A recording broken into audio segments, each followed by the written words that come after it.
Adrián, pero digamos para poder entender, ¿esa empresa apostó porque la inteligencia artificial hiciera toda la papelería toda la parte de relación con el cliente? Ok. Porque, por ejemplo, en Costa Rica, el 80% de las empresas financieras están utilizando inteligencia artificial para aprobar o rechazar créditos. Entonces, igual como pasa con el tema de seguros. Entonces, una cosa es que analicen, pero otra cosa es que te respondan, ¿verdad? Por ejemplo, en el sector médico, muchas personas utilizan inteligencia artificial como para revisar, pero de ahí a que la inteligencia te diagnostique, es otra historia, ¿verdad? Entonces, el tema es que cuando reemplaza a la persona en la única función que es dar justamente ese criterio, ese diagnóstico, ahí es donde empieza el problema. Entonces, lo que sucedió es que la gente se empezó a quejar de que estuviera esto aplicado y fue un desastre. Sobre todo en el sector seguros pasa mucho de que hoy estás con ese seguro, mañana te pasas al otro, pero más bien ese mes hizo que hubiera una caída del 30% de los asociados. Justamente el otro punto es la falta de supervisión. Una empresa de vehículos en Estados Unidos que venta de vehículos en línea, la persona le ofertó $1 por un carro que valía $58,000. ¿Pero por qué? Y la inteligencia, pues la persona viva tratando de hacer el negocio. Y la inteligencia artificial dijo que sí. Donde se bloqueó fue a nivel de las transacciones, porque la transacción del banco dijo, no, esto no puede estar pasando, o sea, no puede haber una transacción de $1 por un vehículo que vale $60,000. Cuando nos has dicho que la inteligencia artificial se puede equivocar, es esto. Es justamente porque la inteligencia artificial siempre busca complacer. Si yo le digo, no, es que yo soy loco y esto, la inteligencia artificial te dice, sí, lo sos, y partamos de ahí. Entonces eso más bien puede ser negativo para la gente, porque emocionalmente les puede afectar. De hecho, digamos, en 2026, ¿qué es lo que se espera? Que las empresas utilicen inteligencia artificial para resolver sus problemas de cara al público, pero no para que nos reemplace, ¿verdad? Hemos hablado muchas veces de esto. Sí. También a nivel de riesgo, una empresa en Estados Unidos, un bufete, empezó a citar, digamos, cuando uno presenta un caso, ahora siempre cita este caso que sucedió o cita Como esta una ley, ¿verdad? jurisprudencia. ¿Y qué pasó? Que no existían esas citas. Entonces, claro, estamos hablando que llegan a la corte, en los gringos es distinto a nosotros, ¿verdad? Que se defienden como vemos en las películas, y esas citas no eran reales. Entonces, desacreditó todo el proceso de la inteligencia artificial. Y por último, tal vez uno que es más local, inteligencia artificial empezó a predecir dónde se consumían más ciertos productos, ¿verdad? Y a la hora no había porque se equivocó. Entonces eso también fue falta de supervisión. Un último caso de unas farmacias que empezaron, no tenían tope de descuento tampoco. Y entonces empezó a generar descuentos más de lo que la tienda podía soportar. Entonces, ¿qué nos dice todo esto? Que la inteligencia artificial sin supervisión termina siendo un problema. Termina siendo un problema para todos. Ahora explícame algo porque me encantó esto que acabas de decir, de que trata de complacernos. Es un sistema que se alimenta de nosotros y busca soluciones. En la dinámica de la IA es nunca entrar en conflicto, ¿verdad? Si yo le digo a la IA, quiero montarme un negocio, por ejemplo, de venta de pan, ¿verdad? Que abra de las 6 de la mañana a las 3 de la tarde, me va a decir, sí, démosle, ¿verdad? Entonces, y de pronto es una idea que no tiene mucho sentido, ¿verdad? Por ejemplo, para este país, yo voy a decir, vendamos mate, ¿verdad? Que es muy común en Argentina y demás, y la inteligencia me va a decir, sí, claro, démosle, ese es el plan.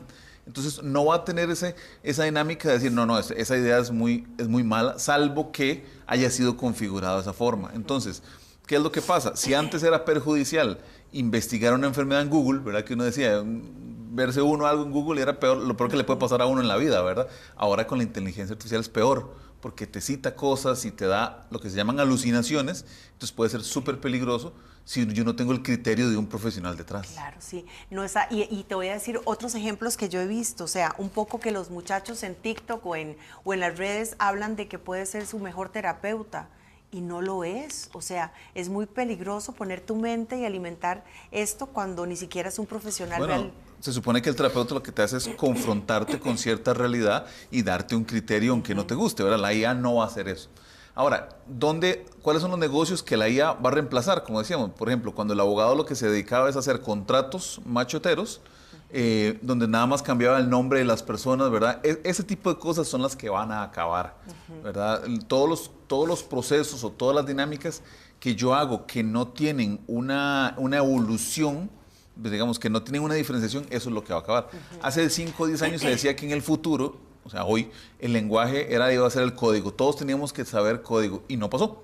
En realidad se decía que todos teníamos que aprender inglés y mandarín y hoy en día hay traducción en tiempo real. Los nuevos audífonos, no vamos a decir la marca, ya te van a hacer traducción en tiempo real. Pero que sí es una cosa que todos tenemos que aprender, a crear asistentes. a crear asistentes con inteligencia artificial, porque cuando yo creo un asistente con inteligencia artificial puedo tener recursos humanos, abogado, contable, hasta cierto punto. El problema es cuando yo a esos asistentes les digo que tomen ciertas decisiones por mí, y ahí es donde empieza el problema. Y esto que decís muy claramente, que no podés estar sin supervisión, o sea, no podemos creer que nos podemos alimentar de todo lo que nos dice sin tener la certeza de que puede fallar. El problema de eso, Cristiana, es que ChatGPT nació en el noviembre del 2022, ya lleva 3 años.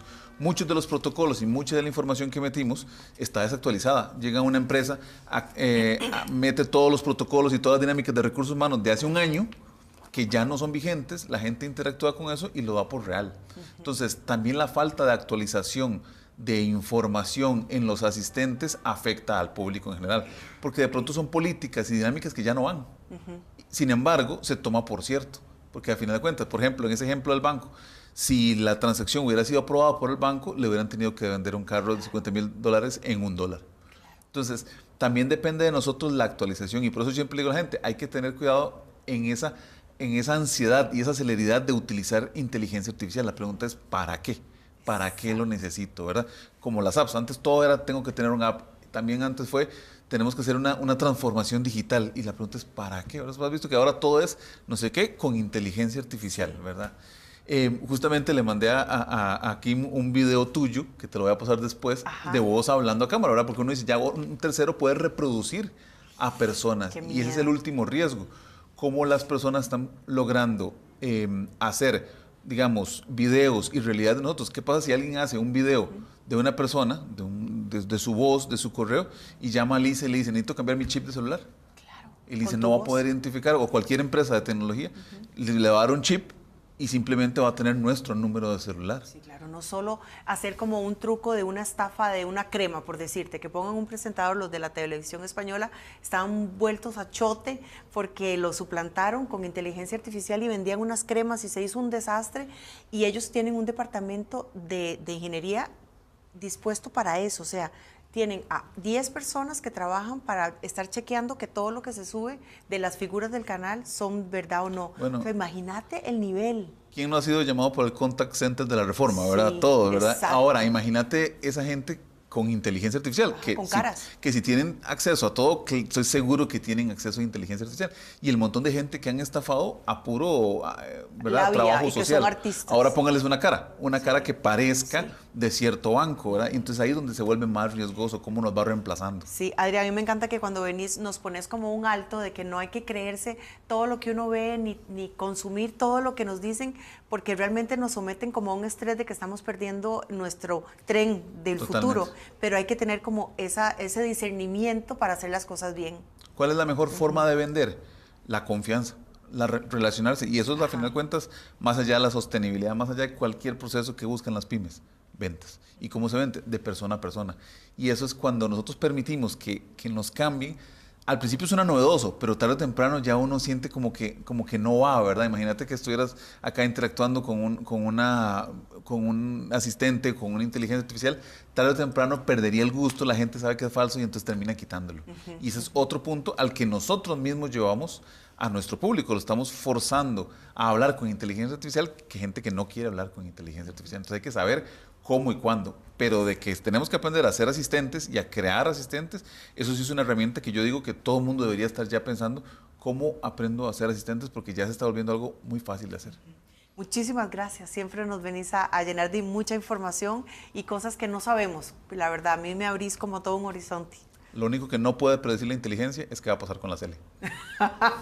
Qué miedo, ¿verdad? No Yo no más. sé. Todos los guerreros que están entrando, porque se abrían a las 3 de la tarde las puertas del estadio, todos los guerreros ticos que fueron ahí, felicidades, de verdad. Allá vamos. Porque hay que, no sé, no importa lo que pase, al final del día ya la suerte está echada, ¿verdad? No hay más. Pero que no suframos mucho. Muchas gracias, Adrián. Cristiana. Muchísimas gracias. Gracias a vos.